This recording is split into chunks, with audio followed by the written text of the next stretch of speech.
तपाईँ खानुहोस्। म पनि खाँदैछु, म पनि खुवाउँछु।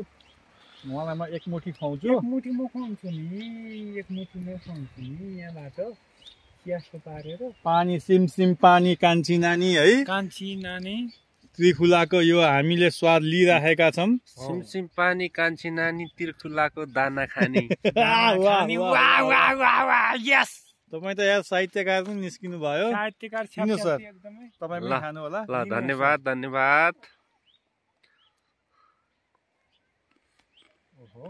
कति पाकिरहेको छ यो त हरियोदेखि कालो देखिन्छ नि पुरै यसको बोट त। लगभग तपाईँको 30 वर्ष पछाडि फर्स्ट टाइम यसरी है त्रिखुला खाना पाउँदा। म केही सोध्छु नि त तपाईँलाई। ए त्यस्तो हुन्न। ल सर तपाईँले यो करिबन 30 वर्षपछि यो त्रिखुला खानुभयो, यसको स्वाद चाहिँ यहाँलाई कस्तो लाग्यो सर?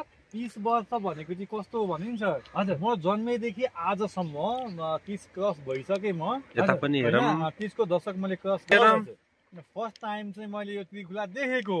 फर्स्ट चोटि देख्नु भयो सर? अनि मैले पुरा टिकटकको भिडियो हुँदी, तपाईँको युट्युब हुँदी चाहिँ त्रिखुलाको चाहिँ जडा रुखहरू चाहिँ निकासी पैठारी अवैध रूपमा भइराखेको छ।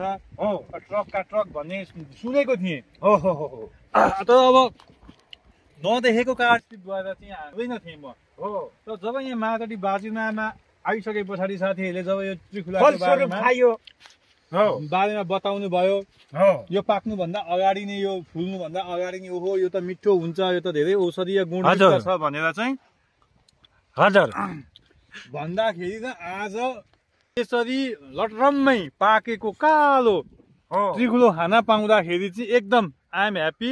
हजुर मलाई लाग्छ मेरा जति पनि तपाईँको पेटमा भएका रोगहरू छन्, स्वास्थ्यमा भएका जति पनि समस्याहरू छन्, यो चाहिँ अथाह औषधीय गुण